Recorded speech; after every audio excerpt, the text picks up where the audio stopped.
book talk begins at 3 minutes and 23 seconds.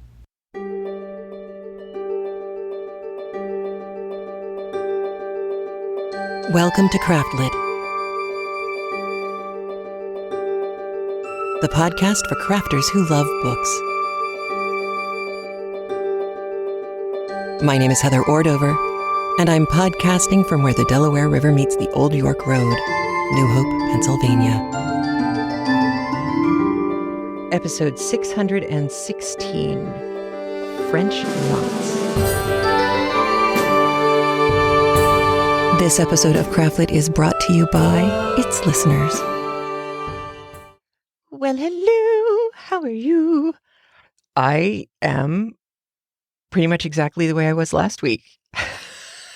Why did I name this episode French Knots? I named it French Knots because there were several new crafty things, maybe not new, things I've picked up before.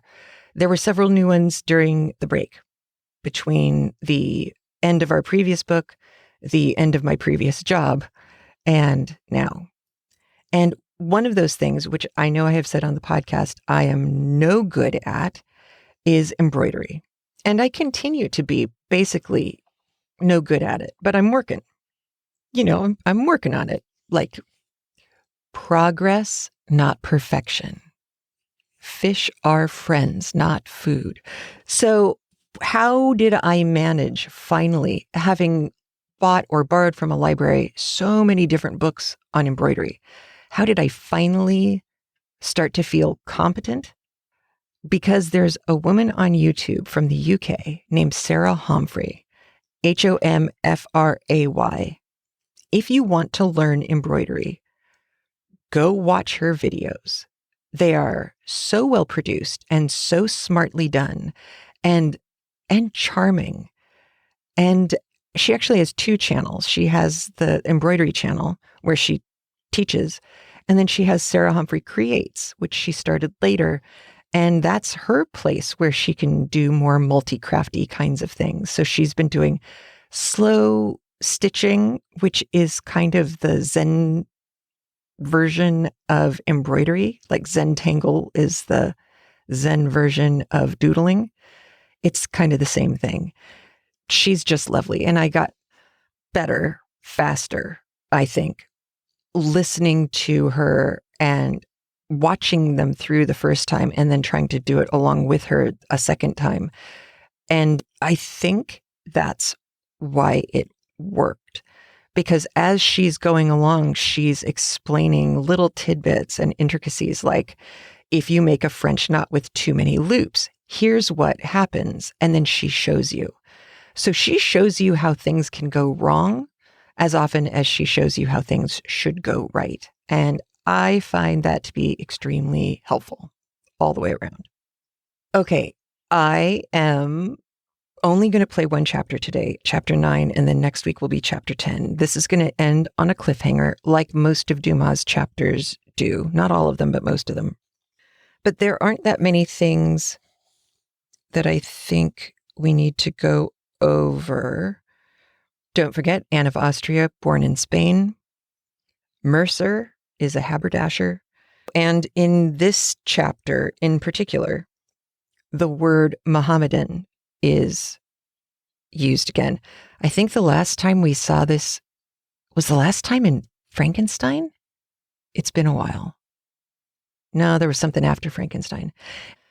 Either way, Mohammedans is a term we do not use anymore, and I will explain that in a moment. It is not being used as a slur today.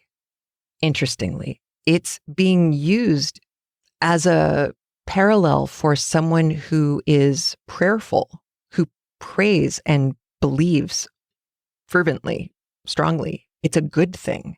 So I thought that was interesting because that is not always the case. And I wonder if that doesn't have something to do with Dumas' kind of outsider status himself. That doesn't usually extend to women necessarily, although he writes really, really awesome women. But one of the reasons that the term Mohammedan doesn't get used anymore, at least in polite society, is because if you recall, Muhammad is not God. Muhammad was a prophet. And the whole thing is there is only one God, and Muhammad is his prophet. So if you're calling somebody who is Muslim a Mohammedan, you're actually making it sound like they're praying to a guy, which would be a big no-no, instead of focusing on God. So not so much a racial slur as a complete and utter misunderstanding of the religion. All right, and that is it. If you are going to listen to Chapter 9 elsewhere, the time code to pop back in is 25 minutes and 15 seconds. So here we go with Chapter 9 of The Three Musketeers, written by Alexandre Dumas. Have fun. D'Artagnan shows himself. As Athos and Porthos had foreseen, at the expiration of a half-hour, D'Artagnan returned. He had again missed his man, who had disappeared as if by enchantment. D'Artagnan had run sword in hand through all the neighboring streets, but had found nobody resembling the man he sought for. Then he came back to the point where perhaps he ought to have begun, and that was to knock at the door against which the stranger had leaned. But this proved useless, for though he knocked 10 or 12 times in succession, no one answered, and some of the neighbors who put their noses out of their windows or were brought to their doors by the noise had assured him that that house, all the openings of which were tightly closed, had not been inhabited for 6 months. While D'Artagnan was running through the streets and knocking at doors, Aramis had joined his companions, so that on returning home, D'Artagnan found the reunion complete. "Well?" cried the three Musketeers all together, on seeing D'Artagnan enter with his brow covered with perspiration and his countenance upset with anger. "Well!" cried he, throwing his sword upon the bed. "This man must be the devil in person. He has disappeared like a phantom, like a shade, like a spectre." "Do you believe in apparitions?" asked Athos of Porthos. "I never believe in anything I have not seen, and as I have never seen apparitions, I don't believe in them." "The Bible," said Aramis, "makes our belief in them a law. The ghost of Samuel appeared to Saul, and is an article of faith that I should be very sorry to see any doubt thrown upon, Porthos." "At all events, man or devil, body or shadow, illusion or reality, this man is born for my damnation. For his flight has caused us to miss a glorious affair, gentlemen, an affair by which there were 100 pistoles, and perhaps more, to be gained." "How is that?" cried Porthos and Aramis in a breath. As to Athos, faithful to his system of reticence, he contented himself with interrogating D'Artagnan by a look.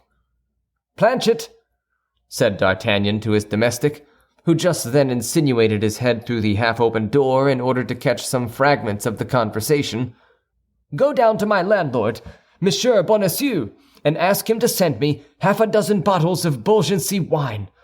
I prefer that." "Aha! You have credit with your landlord, then?"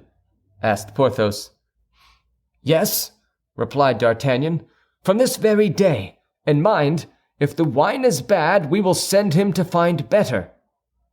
"We must use and not abuse," said Aramis sententiously. "I always said that D'Artagnan had the longest head of the four," said Athos, who, having uttered this opinion, to which D'Artagnan replied with a bow, immediately resumed his accustomed silence. "But come, what is this about?" asked Porthos. "Yes," said Aramis, "impart it to us, my dear friend, unless the honor of any lady be hazarded by this confidence. In that case, you would do better to keep it to yourself." "Be satisfied," replied D'Artagnan. "The honor of no one will have cause to complain of what I have to tell." He then related to his friends, word for word, all that had passed between him and his host, and how the man who had abducted the wife of his worthy landlord was the same with whom he had had the differences at the hostelry of the Jolly Miller. "Your fare is not bad," said Athos, after having tasted like a connoisseur and indicated by a nod of his head that he thought the wine good. "And one may draw 50 or 60 pistoles from this good man. Then there only remains to ascertain whether these 50 or 60 pistoles are worth the risk of 4 heads." "But observe," cried D'Artagnan, "that there is a woman in the affair, a woman carried off, a woman who is doubtless threatened, tortured perhaps, and all because she is faithful to her mistress." "Beware, D'Artagnan, beware," said Aramis. "You grow a little too warm, in my opinion, about the fate of Madame Bonacieux. Woman was crafted for our destruction, and it is from her we inherit all our miseries." At this speech of Aramis, the brow of Athos became clouded, and he bit his lips. "It is not Madame Bonacieux about whom I am anxious," cried D'Artagnan, "but the queen, whom the king abandons, whom the cardinal persecutes, and who sees the heads of all her friends fall, one after the other." "Why does she love what we hate most in the world, the Spaniards and the English?" "Spain is her country," replied D'Artagnan, "and it is very natural that she should love the Spanish, who are the children of the same soil as herself. As to the second reproach, I have heard it said that she does not love the English, but an Englishman." "Well, and by my faith," said Athos, "it must be acknowledged that this Englishman is worthy of being loved. I never saw a man with a nobler air than his." "Without reckoning that he dresses as nobody else can," said Porthos. "I was at the Louvre on the day when he scattered his pearls, and, pardieu, I picked up 2 that I sold for 10 pistoles each. Do you know him, Aramis?" "As well as you do, gentlemen, for I was among those who seized him in the garden at Amiens, into which Monsieur Putange, the Queen's equerry, introduced me. I was at school at the time, and the adventure appeared to me to be cruel for the king." "Which would not prevent me," said D'Artagnan, "if I knew where the Duke of Buckingham was, from taking him by the hand and conducting him to the Queen, were it only to enrage the cardinal. And if we could find means to play him a sharp turn, I vow that I would voluntarily risk my head in doing it." "And did the mercer," rejoined Athos, "tell you, D'Artagnan, that the Queen thought that Buckingham had been brought over by a forged letter?" "She is afraid so." "Wait a minute, then," said Aramis. "What for?" demanded Porthos. "Go on, while I endeavor to recall circumstances." "And now I am convinced," said D'Artagnan, "that this abduction of the queen's woman is connected with the events of which we are speaking, and perhaps with the presence of Buckingham in Paris." "The Gascon is full of ideas," said Porthos with admiration. "I like to hear him talk," said Athos. "His dialect amuses me." "Gentlemen," cried Aramis, "listen to this." "Listen to Aramis," said his 3 friends. "Yesterday I was at the house of a doctor of theology, whom I sometimes consult about my studies." Athos smiled. "He resides in a quiet quarter," continued Aramis. "His tastes and his profession require it. Now, at the moment when I left his house—" Here Aramis paused. "Well?" cried his auditors. "At the moment you left his house—" Aramis appeared to make a strong inward effort, like a man who, in the full relation of a falsehood, finds himself stopped by some unforeseen obstacle. But the eyes of his 3 companions were fixed upon him, their ears were wide open, and there were no means of retreat. "This doctor has a niece," continued Aramis. "Ah, he has a niece," interrupted Porthos. "A very respectable lady," said Aramis. The three friends burst into laughter. "Ah, if you laugh, if you doubt me," replied Aramis, "you shall know nothing." "We believe like Mohammedans, and are as mute as tombstones," said Athos. "I will continue then," resumed Aramis. "This niece comes sometimes to see her uncle, and by chance was there yesterday at the same time that I was, and it was my duty to offer to conduct her to her carriage." "Ah, she has a carriage then, this niece of the doctor?" interrupted Porthos, one of whose faults was a great looseness of tongue. "A nice acquaintance, my friend." "Porthos," replied Aramis, "I have had the occasion to observe to you more than once that you are very indiscreet, and that it is injurious to you among the women." "Gentlemen, gentlemen," cried D'Artagnan, who began to get a glimpse of the result of the adventure, "the thing is serious. Let us try not to jest if we can. Go on, Aramis, go on." "All at once, a tall, dark gentleman, just like yours, D'Artagnan." "The same, perhaps," said he.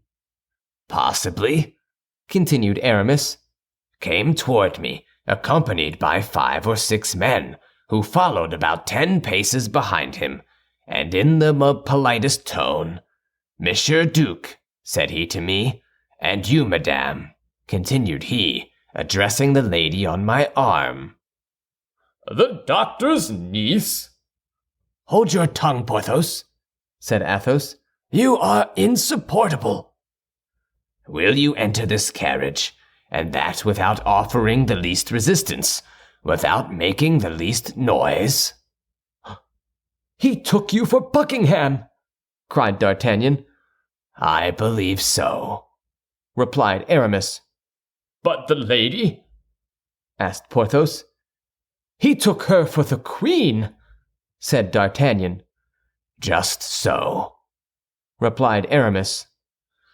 "The Gascon is the devil," cried Athos. "Nothing escapes him." "The fact is," said Porthos, "Aramis is of the same height, and something of the shape of the Duke. But it nevertheless appears to me that the dress of a musketeer—" "I wore an enormous cloak," said Aramis. "In the month of July? The devil!" said Porthos. "Is the doctor afraid that you may be recognized? I can comprehend that the spy may have been deceived by the person, but the face—" "I had a large hat," said Aramis. "Oh, good Lord!" cried Porthos. "What precautions for the study of theology!" "Gentlemen, gentlemen," said D'Artagnan, "do not let us lose our time in jesting. Let us separate. Let us seek the mercer's wife. That is the key of the intrigue." "A woman of such inferior condition? Can you believe so?" said Porthos, protruding his lips with contempt. "She is goddaughter to Laporte, the confidential valet of the queen. Have I not told you so, gentlemen? Besides, it has perhaps been Her Majesty's calculation to seek, on this occasion, for support so lowly. High heads expose themselves from afar, and the cardinal is long-sighted." "Well," said Porthos, "in the first place, make a bargain with the mercer, and a good bargain." "That's useless," said D'Artagnan, "for I believe if he does not pay us, we shall be well enough paid by another party." At this moment a sudden noise of footsteps was heard upon the stairs.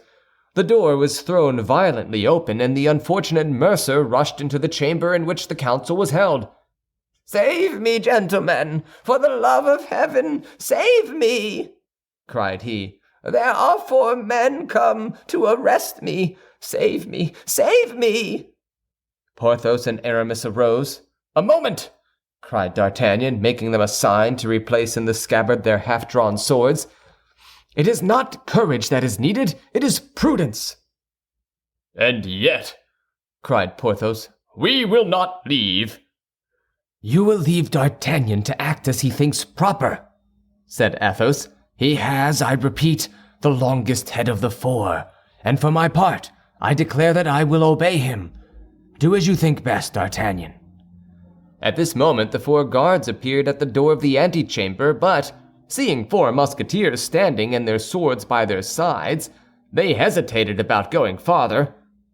"Come in, gentlemen, come in," called D'Artagnan. "You are here in my apartment, and we are all faithful servants of the king and cardinal." "Then, gentlemen, you will not oppose our executing the orders we have received?" asked one who appeared to be the leader of the party. "On the contrary, gentlemen, we would assist you if it were necessary." "What does he say?" grumbled Porthos. "You are a simpleton," said Athos. "Silence!" "But you promised me," whispered the poor mercer. "We can only save you by freeing ourselves," replied D'Artagnan in a rapid, low tone. "And if we appear inclined to defend you, they will arrest us with you." "It seems, nevertheless—" "Come, gentlemen, come," said D'Artagnan aloud. "I have no motive for defending Monsieur. I saw him today for the first time, and he can tell you on what occasion. He came to demand the rent of my lodging. Is that not true, Monsieur Bonacieux? Answer." "That is the very truth," cried the mercer. "But Monsieur does not tell you." "Silence with respect to me, silence with respect to my friends. Silence about the queen, or above all, or you will ruin everybody without saving yourself." "Come, come, gentlemen, remove the fellow." And D'Artagnan pushed the half-stupefied mercer among the guards, saying to him, "You are a shabby old fellow, my dear. You come to demand money of me. A Musketeer! To prison with him! Gentlemen, once more, take him to prison, and keep him under key as long as possible. That will give me time to pay him." The officers were full of thanks and took away their prey. As they were going down, D'Artagnan laid his hand on the shoulder of their leader. "May I not drink to your health and to mine?" said D'Artagnan, filling 2 glasses with the Beaugency wine which he had obtained from the liberality of Monsieur Bonacieux. "That would do me a great honor," said the leader of the posse, "and I accept thankfully." "Then to yours, monsieur. What is your name?" "Boisrenard." "Monsieur Boisrenard." "To yours, my gentleman. What is your name in your turn, if you please?" "D'Artagnan." "To yours, monsieur." "And above all others," cried D'Artagnan, as if carried away by his enthusiasm, "to that of the king and the cardinal."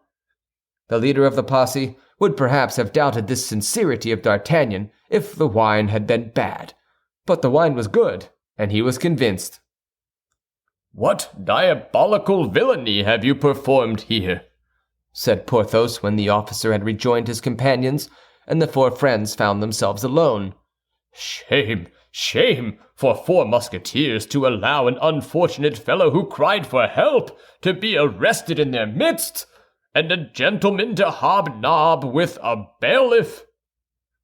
"Porthos," said Aramis, "Athos has already told you that you are a simpleton, and I am quite of his opinion. D'Artagnan, you are a great man, and when you occupy Monsieur de Tréville's place, I will come and ask your influence to secure me an abbé." "Well, I am in a maze," said Porthos. "Do you approve of what D'Artagnan has done?" "Parbleu, indeed I do," said Athos. "I not only approve of what he has done, but I congratulate him upon it." "And now, gentlemen," said D'Artagnan without stopping to explain his conduct to Porthos, "all for one, one for all. That is our motto, is it not?" "And yet," said Porthos. "Hold out your hand and swear," cried Athos and Aramis at once. Overcome by example, grumbling to himself nevertheless, Porthos stretched out his hand, and the 4 friends repeated with one voice the formula dictated by D'Artagnan. "All for one, one for all." "That's well. Now, let us everyone retire to his own home," said D'Artagnan, as if he had done nothing but command all his life. "And attention, for from this moment we are at feud with the cardinal." End of chapter 9. I promise you, D'Artagnan has a plan. Sounds like he's just horrible here. And there's a lot of slapstick in this book in particular. And since we can't see the slapstick is often happening with the words. And here D'Artagnan had just promised his landlord, who's given him this deal, you can live rent-free, no back rent, and I'll give you money, just get my wife back. He just lets the guards take off with him after, sharing a drink with one of the guards. That seems a little dicey. I promise it gets explained. And it's smart. It's just kind of tactless. I also really loved Aramis's story where he kind of realizes that he's gotten himself in too far and he might expose the fact that he does have a girlfriend somewhere, and then talks about having been mistaken for the Duke of Buckingham because he had a big cloak on and a large hat. And it reminded me of the moment in The Hitchhiker's Guide to the Galaxy where if you wrap a towel around your head when you're getting attacked by the ravenous bug bladder beast of Trawl, because it won't continue to attack you, it's so stupid. It thinks that if you can't see it, it can't see you. Towels are very useful in The Hitchhiker's Guide to the Galaxy. And I kept thinking of that. I don't know if anybody else had that come to mind, but I sure did. I also thought it was great that one of the ways to tell if somebody is trustworthy is how good their wine is. Good to know. I will use that moving forward. That excellent plan for good judgment in people. And with that, I leave you. Have a great one. I'll talk to you soon. Bye. A big thanks to all the CraftLit listeners who support the show by being a premium audio member via craftlit.com/premium or via patreon.com/craftlit. Your support for the show is what's kept us going since 2006. If you feel like getting free audio pretty much every week, please consider supporting the show by heading over to patreon.com/craftlit and pledging what you feel the show is worth to you. If you can't support the show that way, consider leaving a review at iTunes or at our facebook.com/craftlit page, or follow at CraftLit on Twitter and share the show with your followers too. And remember, if your hands are too busy to pick up a book, at least you can turn one on.